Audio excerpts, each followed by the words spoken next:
tarde a todos aí. Então hoje, na aula 8, vou continuar, fazer uma breve recordação da aula passada. Só vou pegar a ideia e dar uma esquentada. E a discussão dessa aula vai ser cristais, vou dar alguns exemplos, e a partir disso, definindo o que a gente chama de relações constituintes na matéria, obter os modos de propagação no caso bem particular.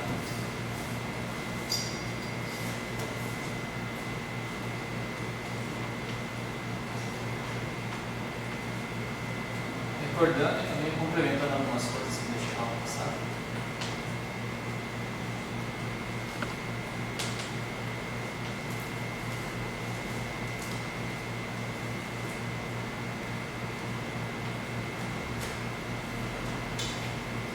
No caso, eu estou me referindo a 6.2.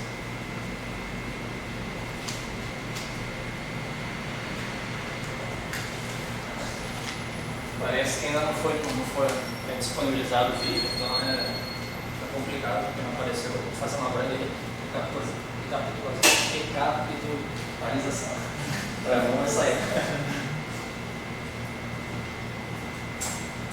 Então, nessa aula que eu fiz foi uma justificativa meio que heurística para introduzir os vetores de polarização e magnetização.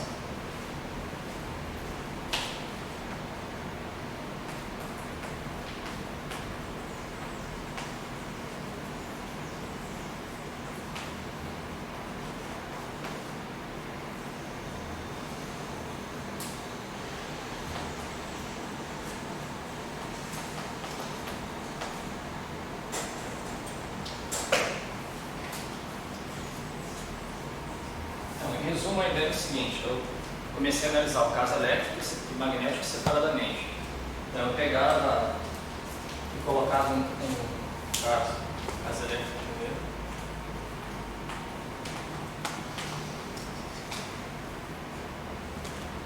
Sendo um campo,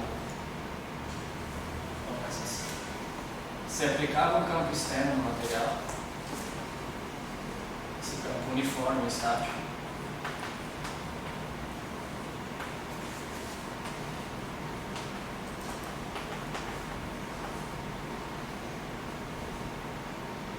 Em geral, a gente colocava assim, que esse campo ele era produzido por uma densidade de cargas volumétrica com F, onde esse índice F é abreviação de free, ou seja, a densidade que não está relacionada ao material, é o externo material. E esse campo externo ele perturbava o material. Vou colocar assim.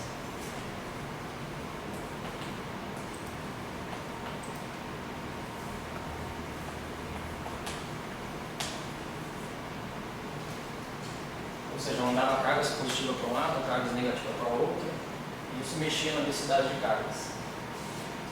E a hipótese crucial também é que o material estava inicialmente neutro.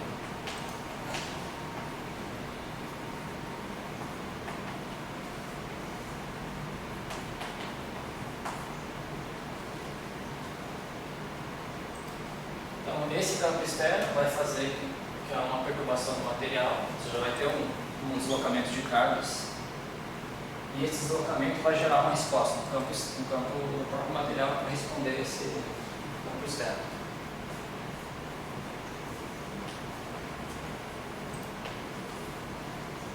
É isso que eu chamei de um campo elétrico self.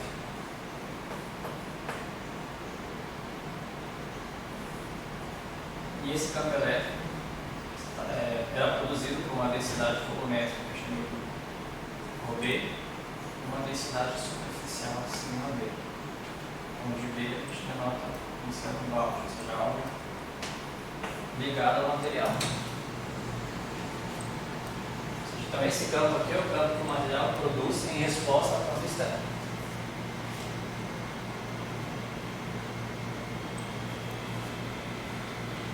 E a hipótese mais importante é que a gente assumia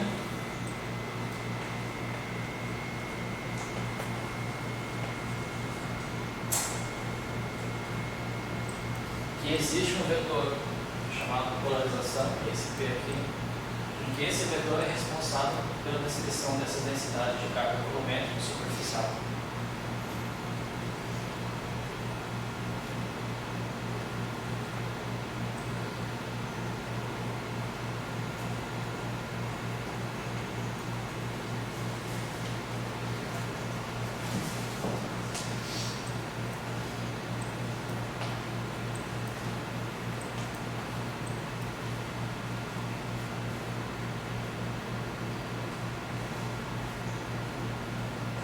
A gente fixava uma superfície, onde o vetor normal é essa superfície M, escalar P, dava uma densidade de carga superficial.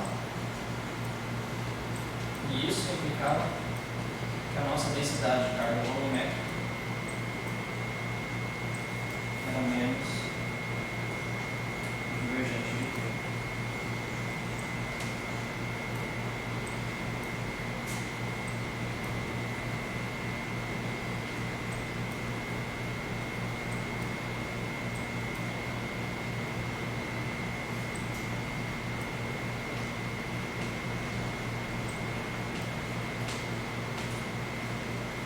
Eu coloquei uma série de discussões de quando que isso é válido, quando não é, quando que vai falhar, mas em resumo, assim, pode ver, por exemplo, no livro do Griffiths, é que uma boa aproximação é você tomar esse P como sendo um rearranjamento de polos elétricos.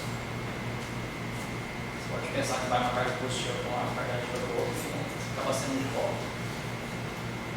Mas eu coloquei uma série de discussões, que eu vou repetir agora, de quando essas coisas podem falhar.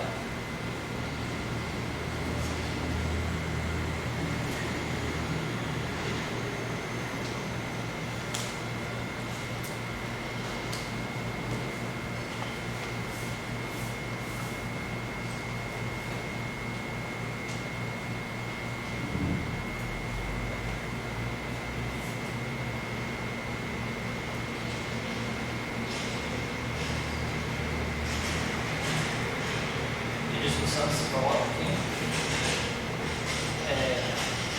como que isso daqui implica nisso. A gente tem que entender e utilizar essa condição aqui, que o material está densamente neutro. Então, se uma certa quantidade de carga, por exemplo, positiva, for para a superfície, uma carga negativa tem que ficar no volume. Então, o que a gente faz é, eu pego essa densidade de carga, integro ela na superfície, e essa densidade de carga que eu vou integrar no volume. Vou colocar assim, a carga do volume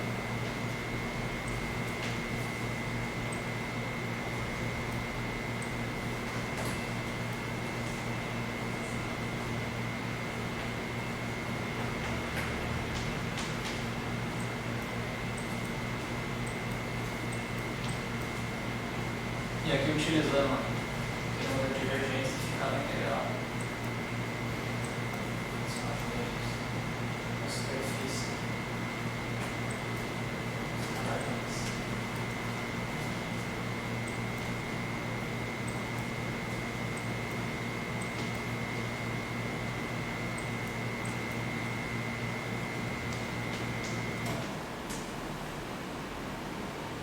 Então essa é a carga no volume. Por sua vez, a carga que fica na superfície. Integral da superfície.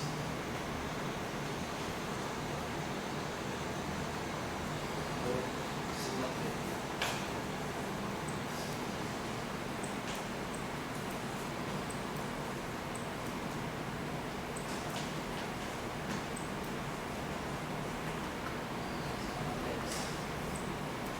Portanto, de fato, essas relações aqui elas são consistentes e as cargas que ficam no volume e na superfície são opostas.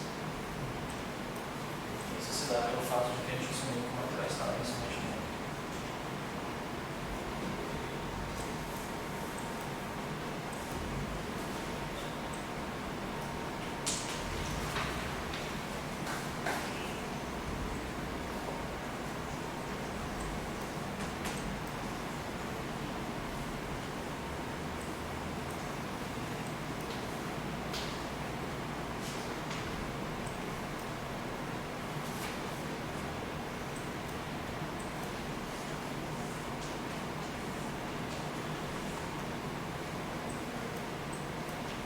Bom, isso então é uma espécie de dedução heurística de como introduzir os vetores de polarização só quando você tem casa elétrica. E a segunda parte agora é a gente colocar só um campo magnético.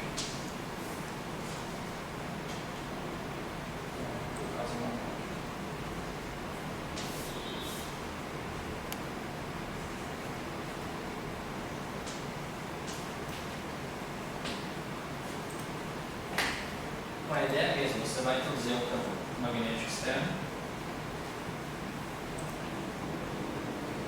relacionado a uma densidade de corrente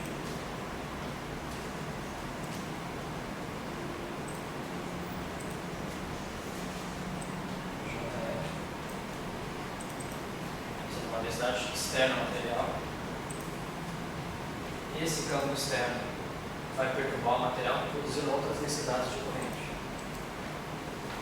Chamei aqui de analogia ao caso elétrico.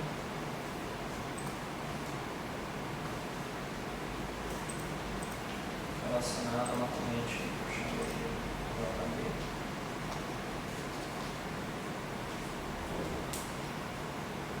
Cadê?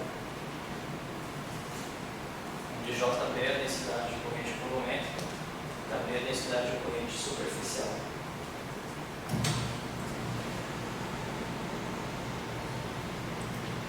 Esse aqui então é a resposta do material. A gente faz uma hipótese similar que colocou no caso elétrico, introduzindo um vetor de magnetização.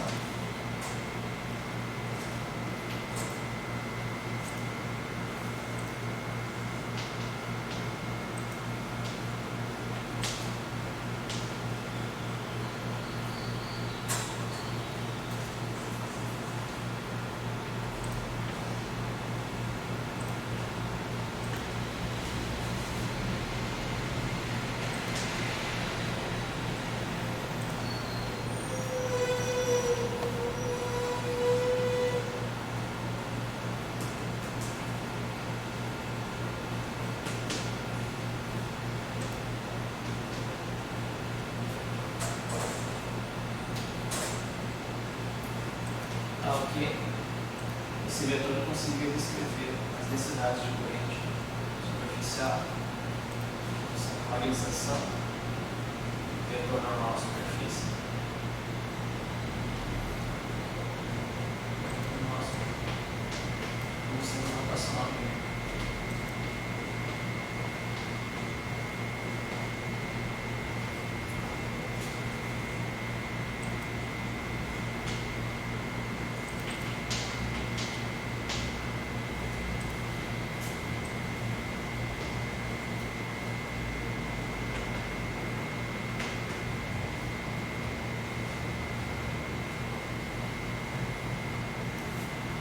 Então até aqui é mais ou menos um resumo de um pedaço da aula. E eu tinha deixado, não como tarefa, mas como proposta, tentar mostrar a analogia desse caso aqui. Ou seja, por que aqui novamente eu vou assumir que o material seja inicialmente neutro. Porque se eu, por exemplo, assumir isso daqui, isso aqui é consistente. A ideia segue passos similares. Em vez de a gente considerar a carga, nesse caso tem que considerar a corrente.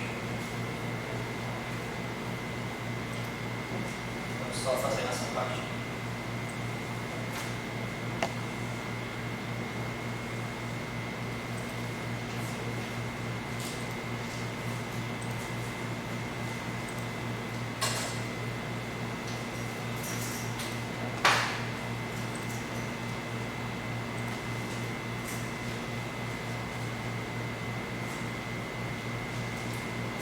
Esse primeiro seria uma representação da corrente superficial.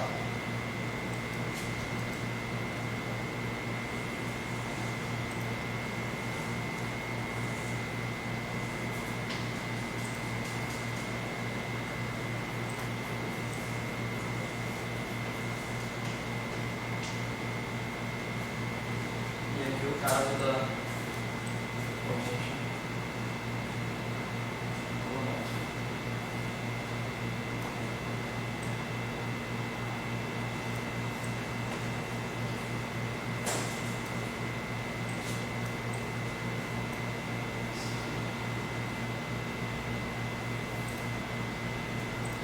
Então a ideia, enquanto no caso volumétrico a gente tem que considerar uma corrente atravessando uma superfície, no caso superficial vai considerar atravessando um elemento de linha.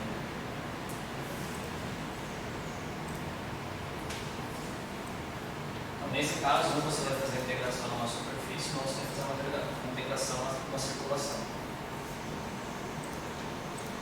Vou fazer o primeiro.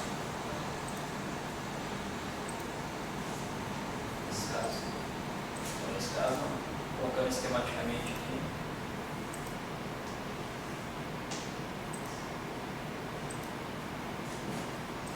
Pega uma área S, vetor normal nessa área.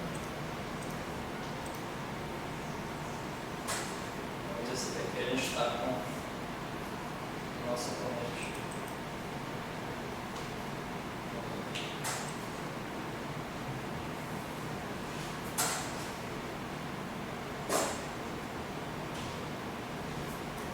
Só uma representação de uma seção dessa área que está passando a corrente.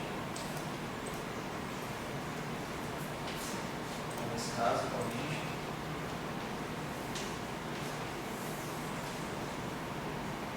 Colocar essa corrente do material, volumétrico, daquela que atravessa uma superfície, então você faz a integração na superfície. Simplesmente integral S.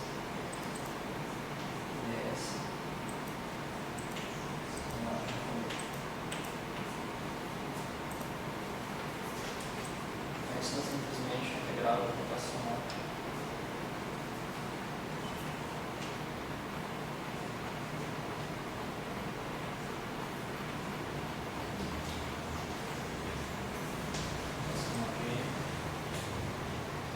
E aqui lembrando o teorema de Stokes, integral rotacional vai ficar integral na circulação. Então, essa circulação C, colocar assim, integral C, que é a circulação, e dl, separado em esse primeiro termo.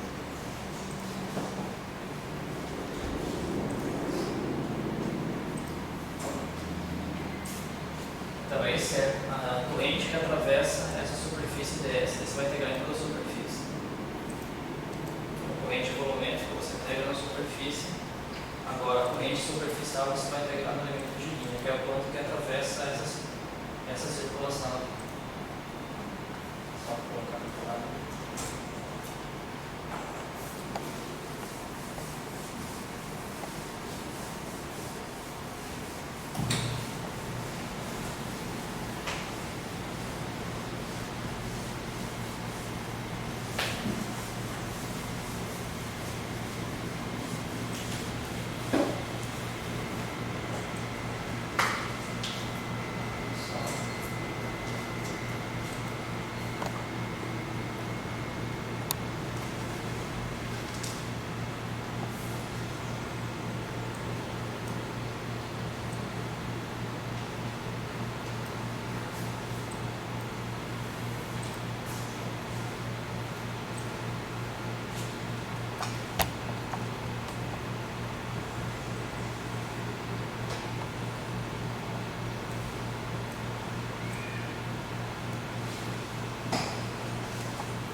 No caso superficial, só colocamos vetores.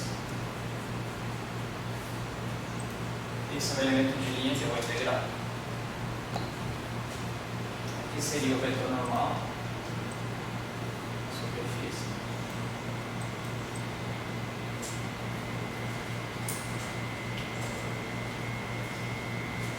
Então, saindo,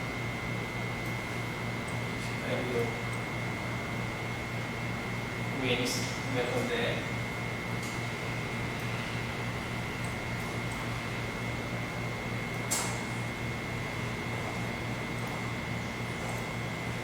Por exemplo, poderia ser assim em corrente superficial. Então a ideia é da mesma maneira que eu fiz aqui, né? Que eu projetei a corrente volumétrica normal à área, vai ter exatamente todas as contribuições que atravessam essa área. Aqui eu tenho também que projetar a corrente superficial na direção normal ao contorno, para levar em conta todas as contribuições que atravessam o contorno. Se o projeto dele tem que projetar aqui também. Então, a gente pode dizer assim, ficar integral no contorno e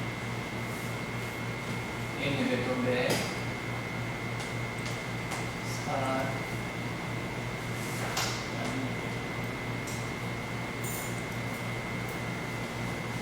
integrando todos os elementos de linha do contorno, eu levo em conta todas as contribuições da corrente superficial. Aqui é só utilizar a propriedade C.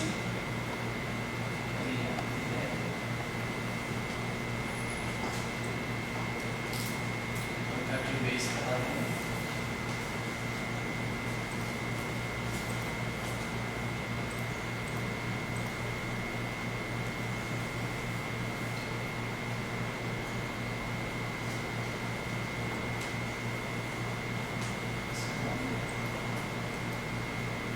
Inserindo o KdV é o produto vetorial da magnetização com o vetor normal.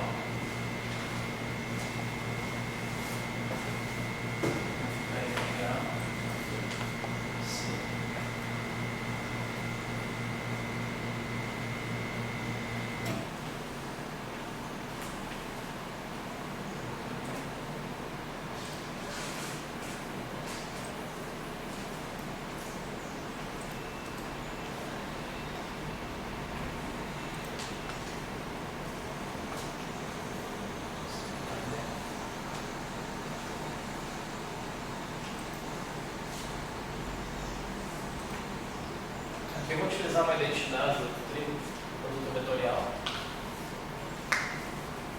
que é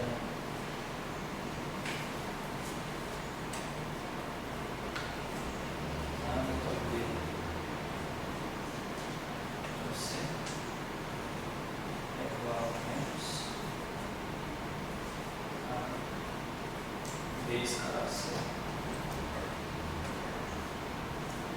mais B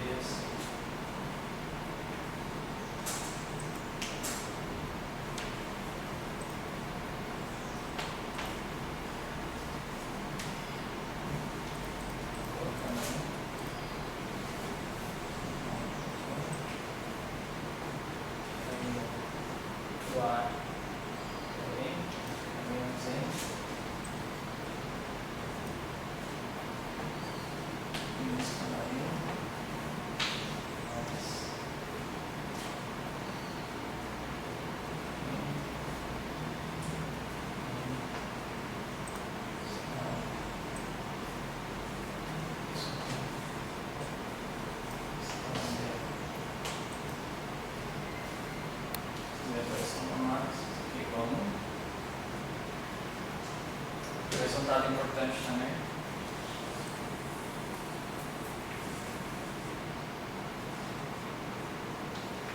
É que, por definição, o vetor normal ele é perpendicular ao elemento de linha. A figura aqui. dl escalar n é igual a zero.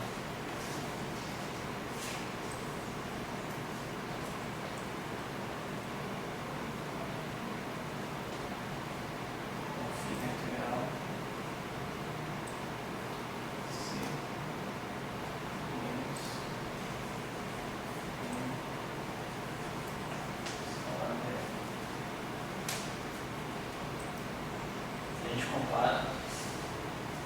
Isso aqui é o que a gente chama da corrente superficial. Se você comparar a corrente superficial com a corrente volumétrica, de fato elas têm um sinal oposto, como tinha que ser. Já que o material estava inicialmente neutro, se você reduzir uma corrente superficial, a outra tem que ser oposta. É um pouco mais elaborado esse, confesso que não é tão simples assim de primeira, mas não está também bem discutido nos livros. Mas no fundo você tem que considerar, no caso, é a a soma das cargas, integrando a superfície sobre o volume. E aqui só lembrar que na corrente volumétrica ela está atravessando uma área. E no outro caso ela vai atravessar um elemento de linha.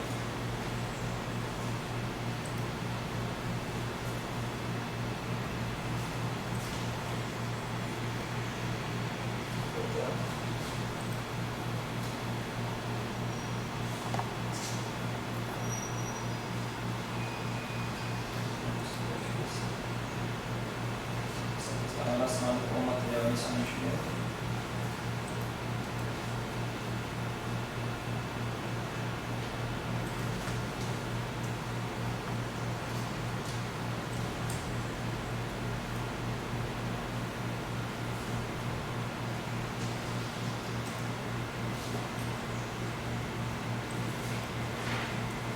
Definições são consistentes.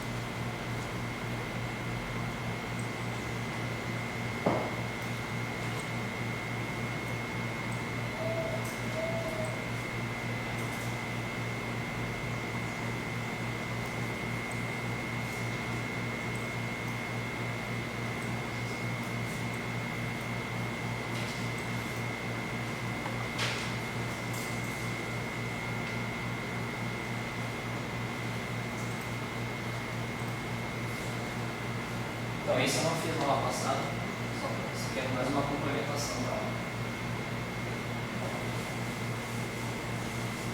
E a ideia agora então seria partir para o terceiro caso, que é discutir as equações de massa geradas na matéria.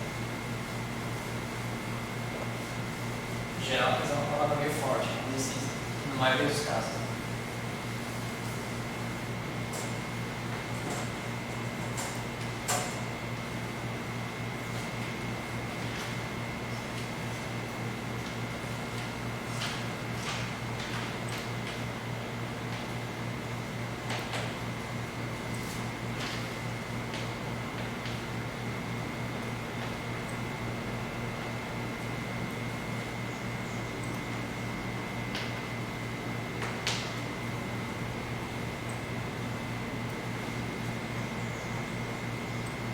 A primeira informação, pelo menos é que eu vou trabalhar nesse curso, é quando a gente não mexe nas identidades de cliente.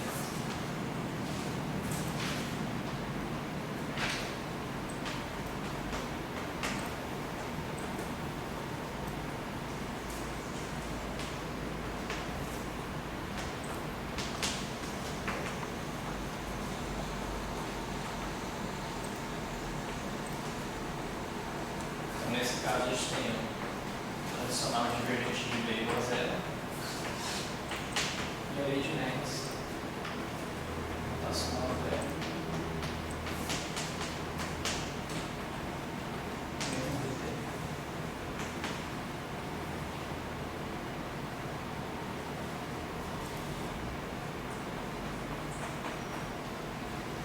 Agora, na lei de Gauss, como tem a densidade de carga,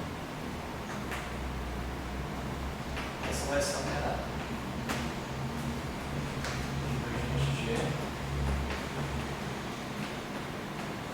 igual ao seu desenho. Então, aqui aparece a densidade de carga. Então, a gente tem que levar em conta que tem a densidade de carga livre, que é externo material, e a densidade de carga do material, que eu chamei de rho de V.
a gente costuma definir um vetor D.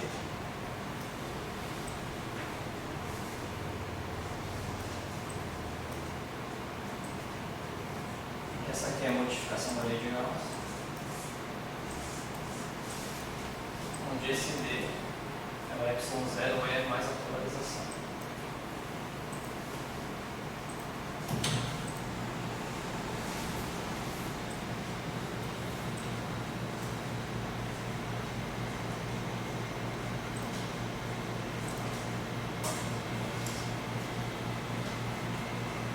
Isso para que a lei de Gauss na matéria tem uma forma similar ao caso no vácuo. Divergente do vetor é igual a uma densidade de carga.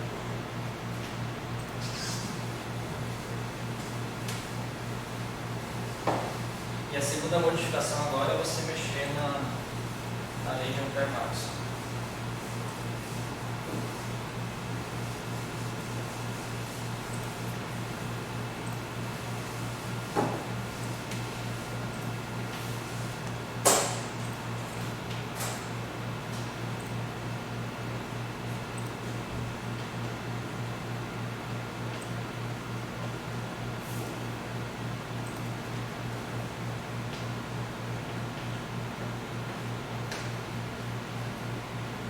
Então, na aula passada, fiz apenas o caso estático. Então, agora aqui eu vou ter que colocar um outro termo.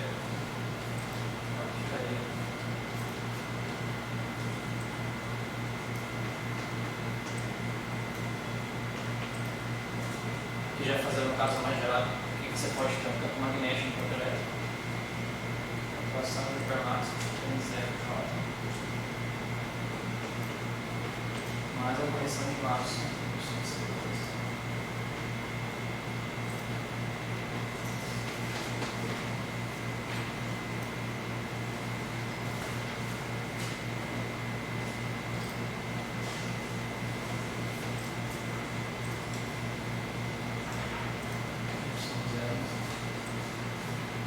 Então, o que a gente faz também, da mesma maneira que fez aqui, eu vou dividir agora aqui a corrente numa corrente livre e uma corrente do material.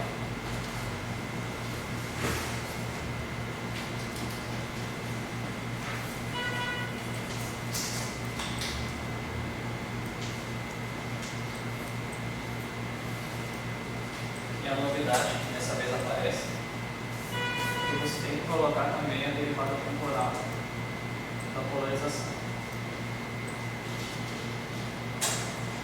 Isso que a gente levou em conta na aula passada, porque eu não considerei efeitos independentes. Isso aqui é chamada intensidade de corrente gerada pela polarização.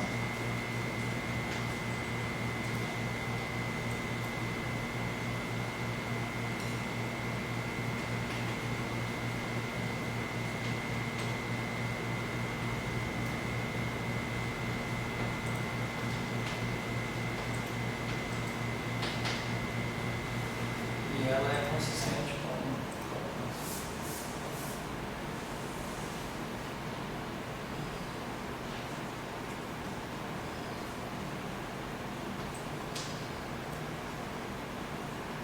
a primeira definição que a gente colocou, a densidade do volumétrico de carga era menos o divergente da polarização.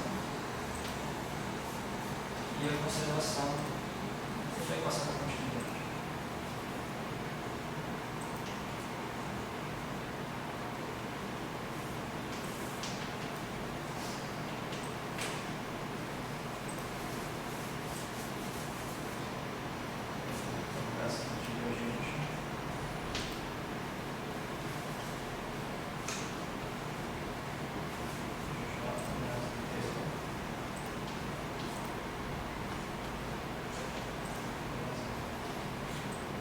Se colocar a densidade de carga aqui, tem que aparecer uma outra corrente, você não vai ter justamente esse termo aqui, para as coisas se cancelarem. Agora o que a gente faz é pegar essa corrente, jogar aqui e simplificar as coisas.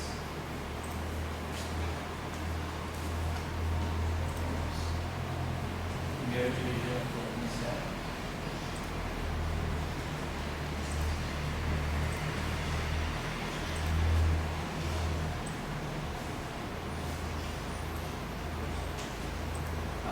relação ao material rotacional da magnetização.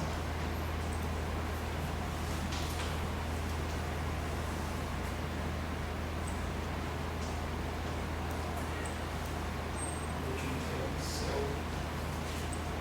e zero mais epsilon.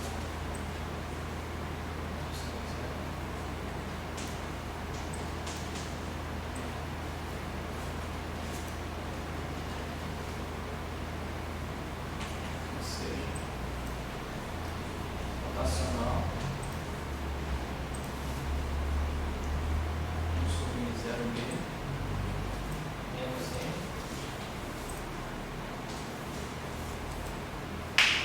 igual a longitude mais a temporal opção 0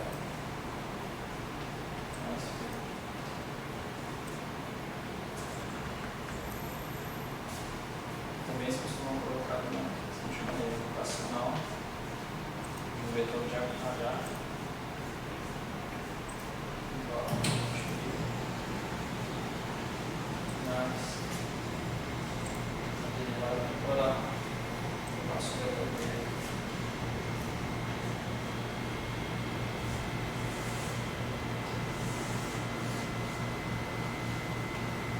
Onde esse H é essa expressão aqui.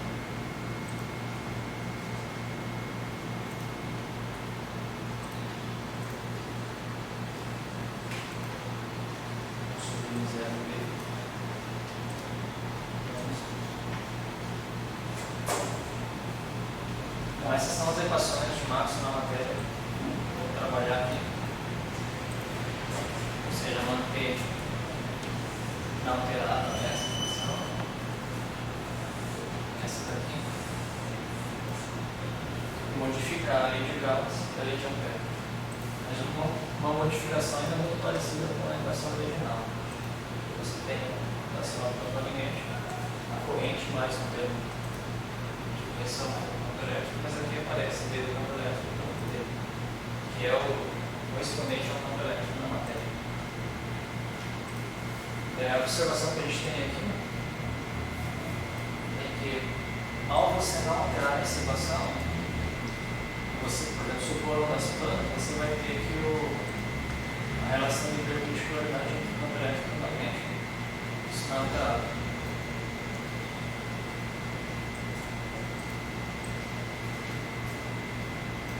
Então, na aula passada eu tinha utilizado isso aqui. Eu só mostrei casos estáticos. Agora, o caso geral seria aparecer essa derivada.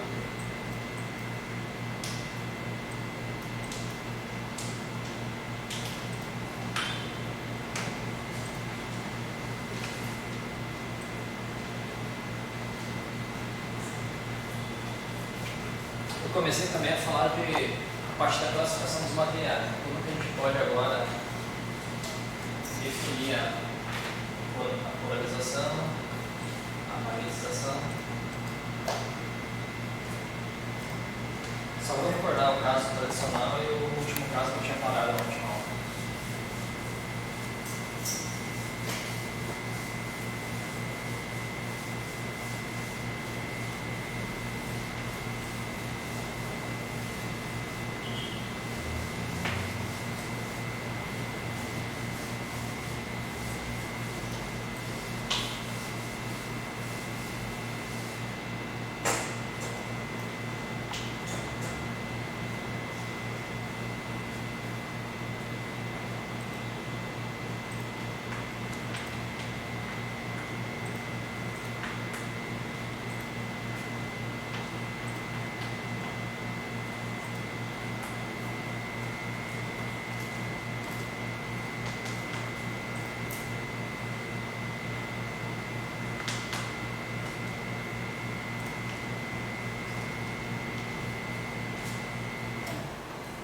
O caso mais estudado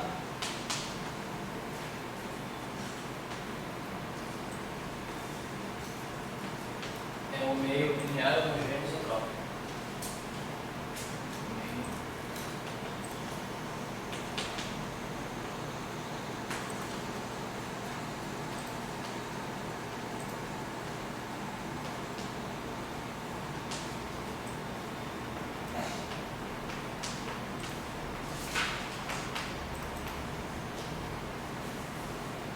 nesse caso, a nossa polarização ela é apenas o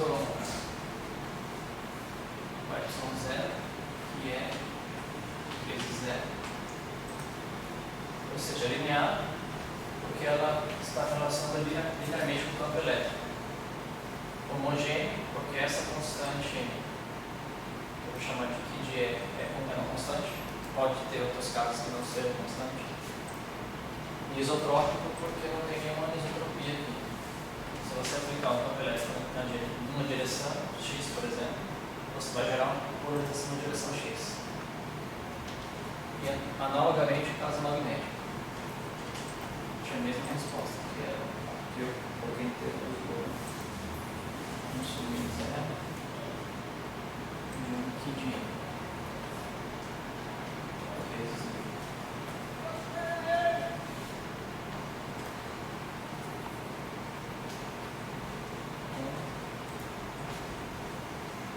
que é unir constantes.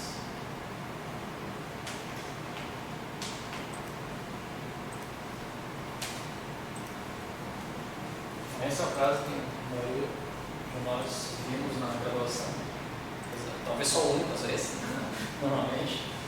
E até eu fiz outros exemplos, e eu tinha parado no sétimo caso, vou colocar aqui, que era o chamado material magnetoelétrico.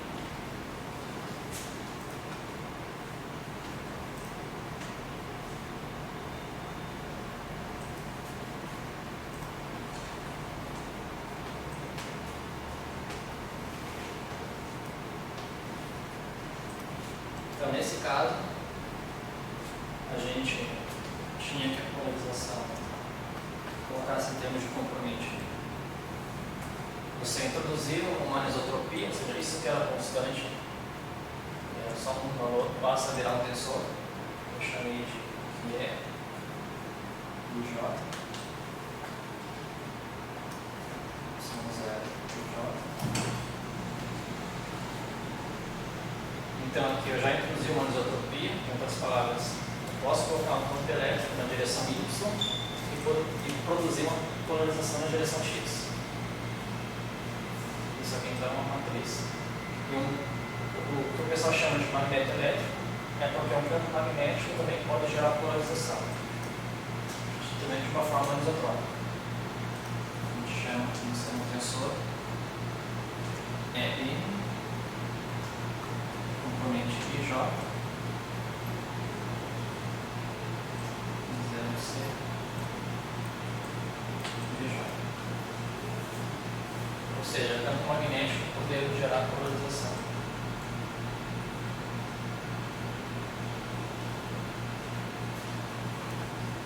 Só comentando aqui. Aqui temos anisotropia.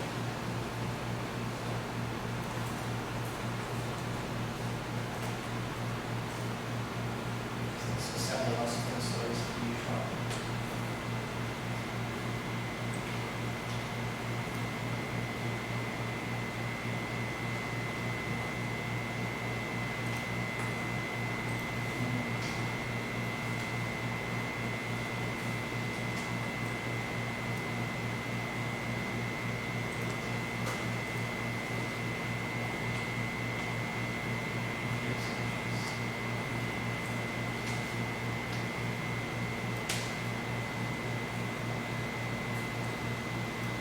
E analogamente no caso da magnetização.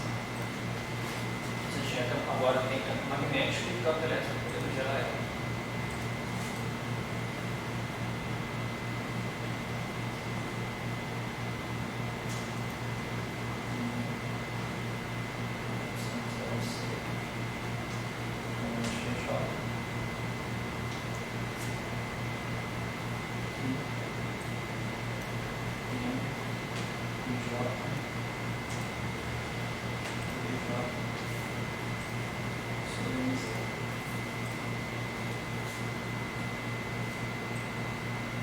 De maneira anisotrópica também.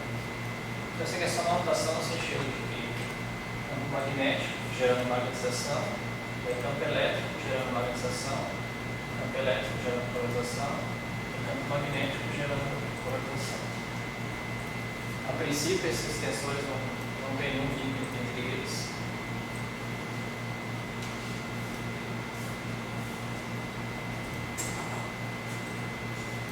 Para ilustrar esse caso, vou colocar um exemplo concreto aqui.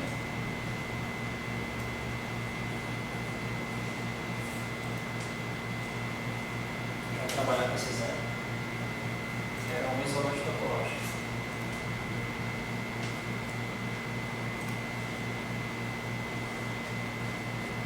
Não hoje, mas amanhã. Mas amanhã não, na próxima aula. Então, no caso isolante, a gente tem que colocando em termos do Z,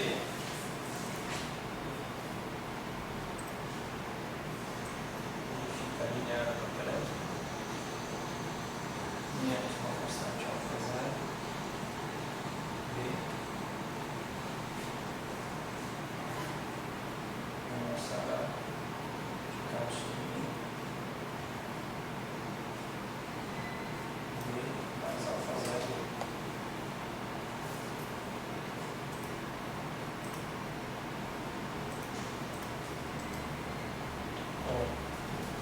No fundo, aplicar essa polarização e jogar na função, somar com o campo elétrico.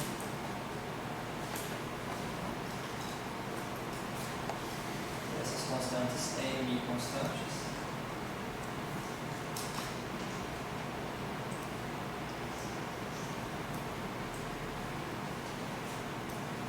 Esse alfa zero ele é definido como sendo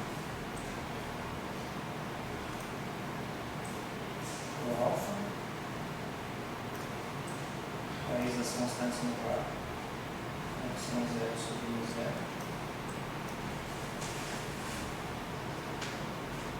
E esse alfa aqui é a constante da estrutura fina.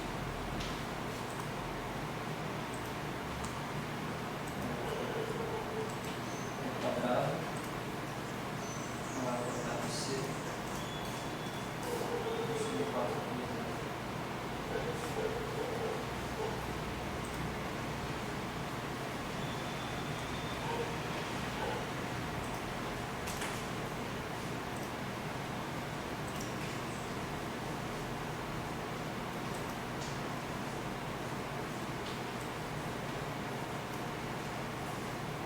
A gente pode dizer que uma classe de isolantes topológicos satisfaz isso.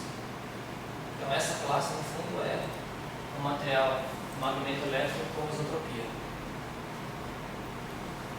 Ou seja, você ainda tem relação de um campo magnético produzindo polarização, que vai estar absorvido aqui, e o campo elétrico associado ao vetor H. Só que, no fundo, aqui, esses tensores são proporcionais a uma delta. Vou colocar assim. Isolante é magneto elétrico com isotropia.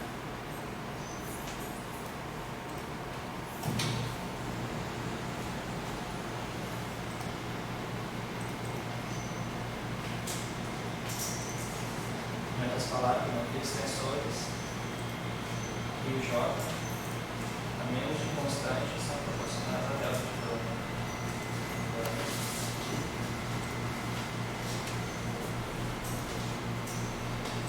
Esse caso pode parecer simples, porque você apenas você manter a isotropia, mas dá conta.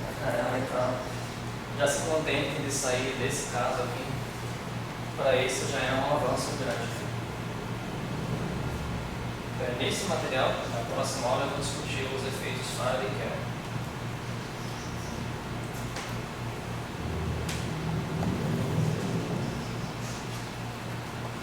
O que interessa na aula de hoje é a gente trabalhar definindo o nosso V e o nosso H do cristal, como eu manipulando essas equações de Maxwell, tiro as polarizações e os modos de propagação. Vou fazer um exemplo bem concreto.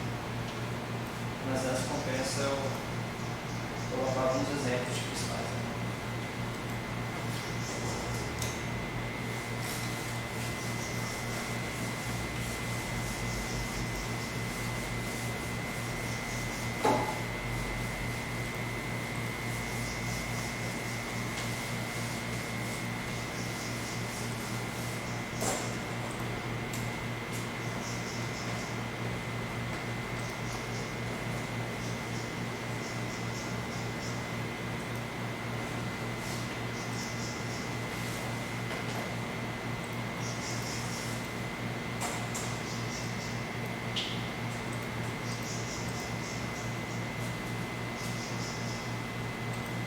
Primeiro só fixando essa passada.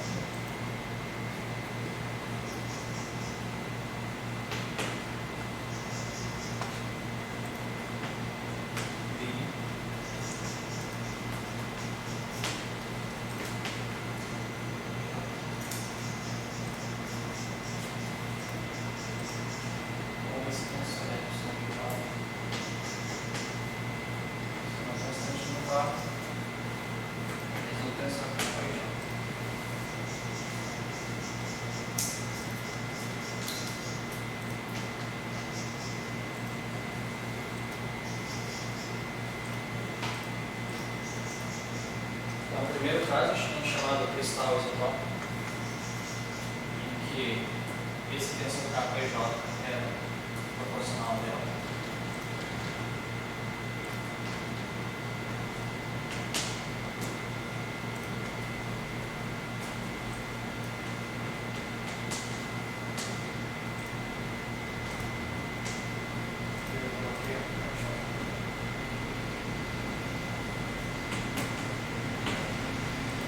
Lembrando, se essas constantes, por exemplo, se isso daqui, que é uma constante, passa a depender do ômega, você introduz dispersão no material, como eu comentei na aula passada.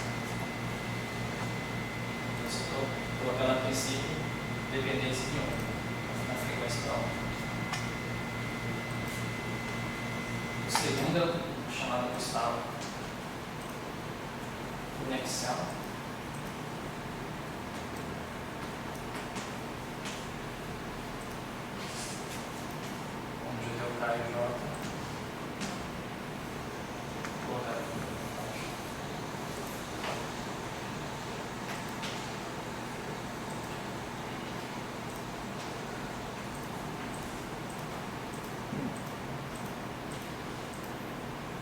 E a diagonal, a matriz, vou colocar assim nesse aqui, está relacionada a essa matriz.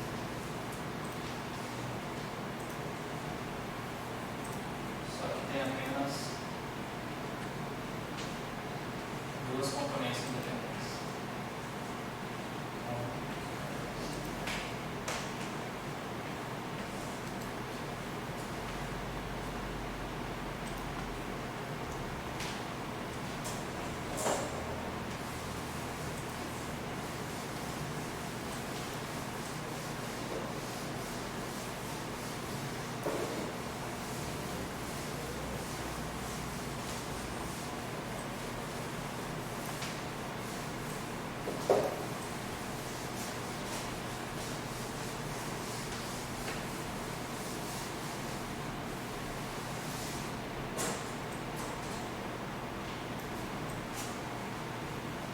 Terceiro,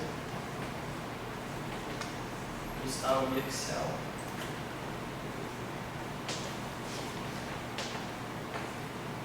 Então, nesse caso, o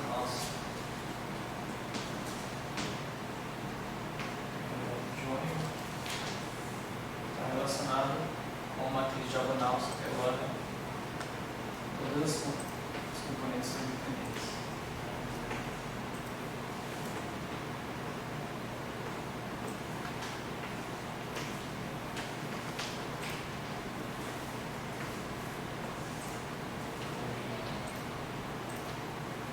Observação que nesses casos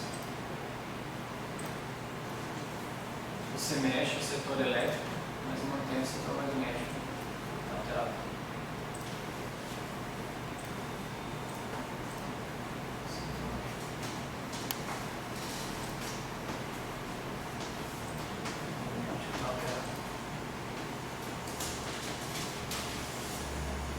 Ou seja, o nosso H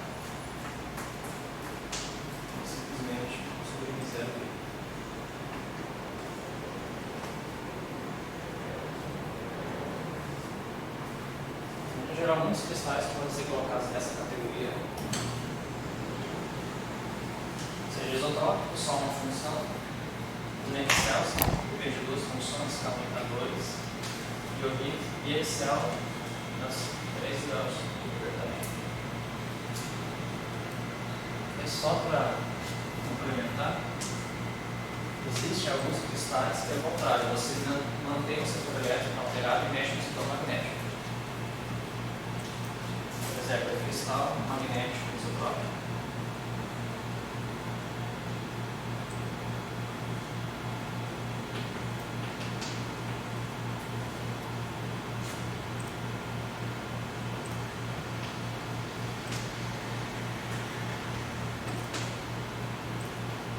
Nesse caso é o setor eletromolecular.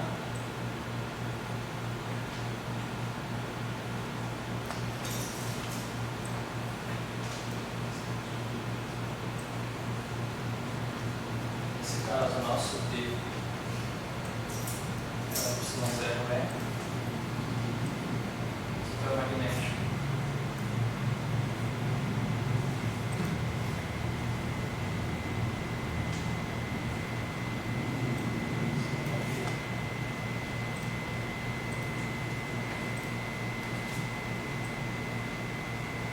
Esse tensor aqui.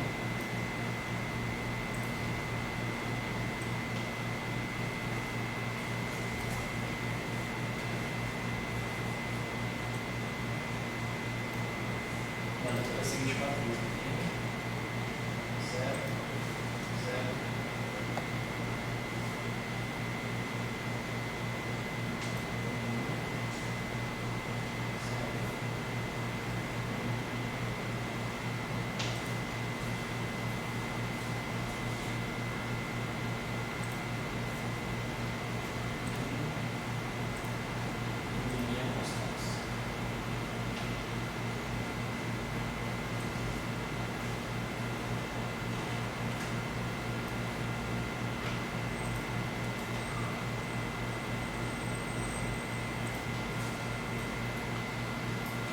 Vou fazer, não sei se nessa aula, mas alguma discussão desse caso aqui também. A minha ideia é trabalhar um pouco o caso ali inicial, embora seja diagonal para trabalho, e depois fazer alguma discussão de um exemplo que tenha a isotropia, para a gente ver a dificuldade que isso vai introduzir. Esse cara.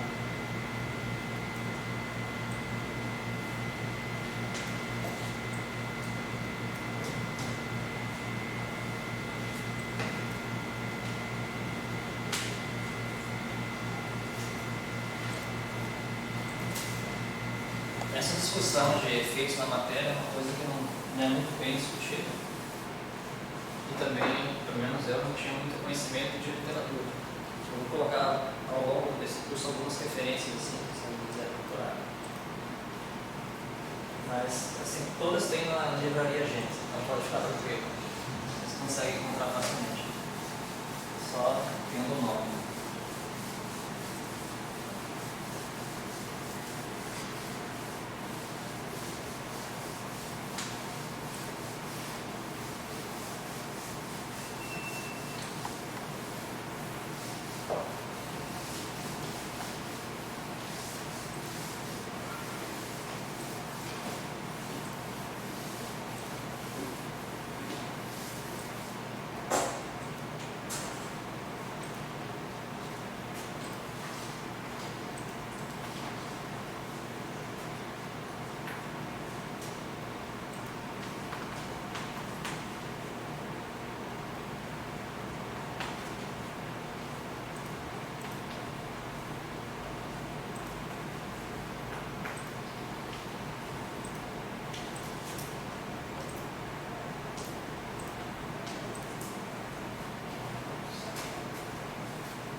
Bobear, o chapa já vai baixar daqui a pouco, né? Tá ali, só esperando o computador.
isso daí é longo, né? As aulas eu vou colocar.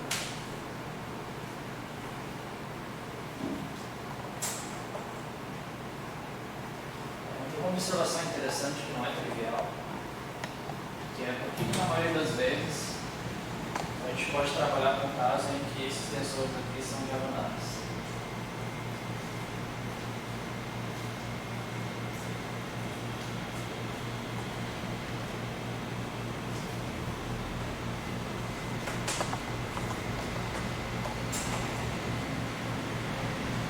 Por exemplo, um cristal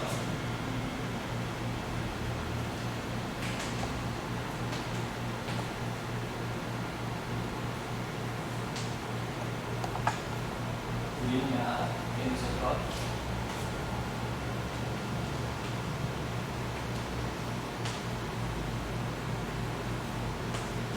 Assim, no setor elétrico,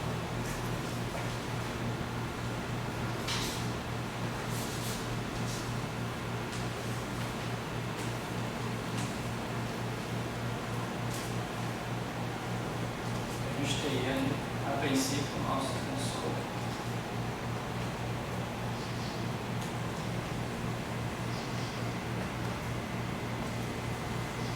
todas as componentes.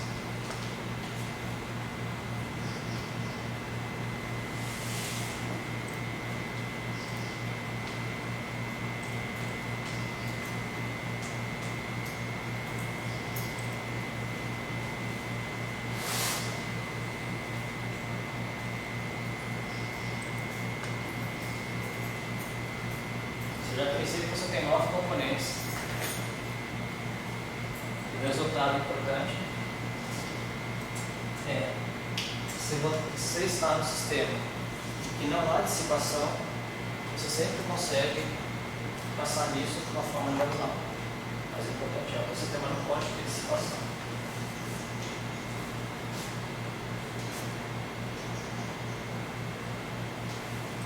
Caso não se pode.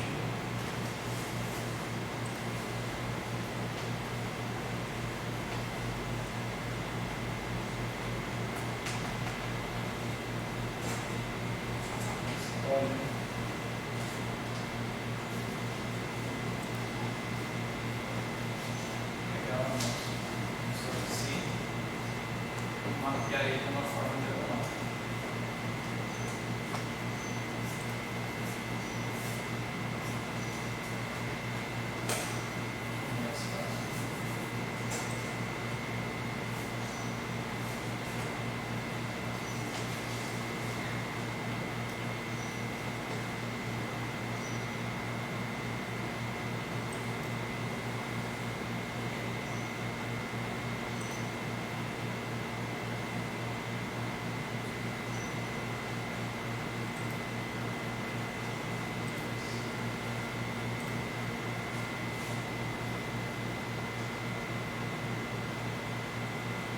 Esse é um resultado que também está bem discutido nesse livro.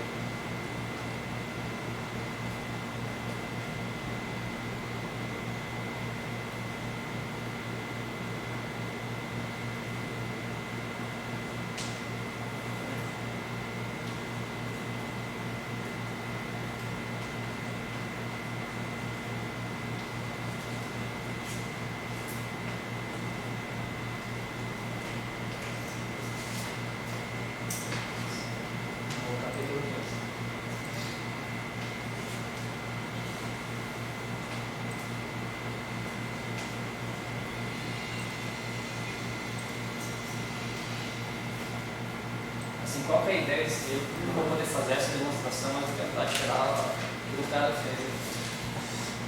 E quando você tem, no caso, não dissipativo, você pode trabalhar com as leis de conservação. Seria, por exemplo, trabalhar com o tensor de momento na matéria, depois de ponte na matéria. Isso que eu não vou fazer nesse curso, por isso eu não posso demonstrar isso. Mas dessas relações, manipulando elas, você tira resultados. Fica assim, no caso não dissipativo.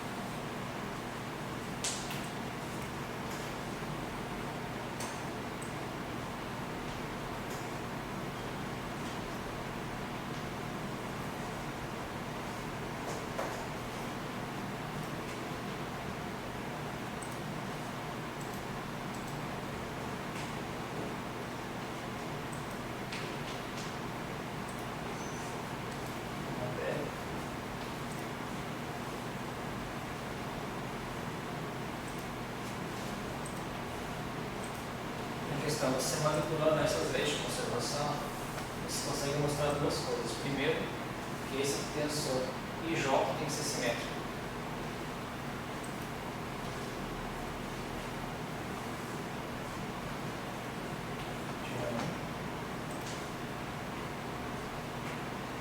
IJ igual a IJ.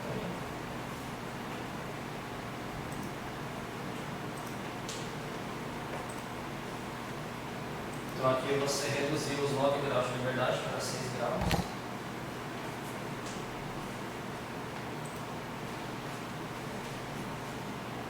E a segunda informação é que você tira um vínculo chamado vínculo elipsoide.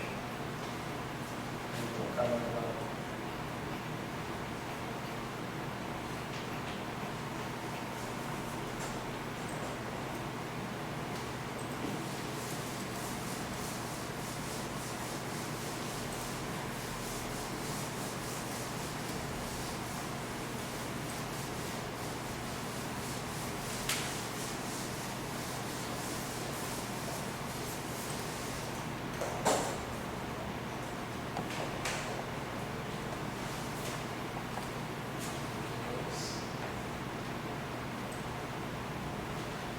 Tira aqui as 6 componentes restantes, essa expressão de relação.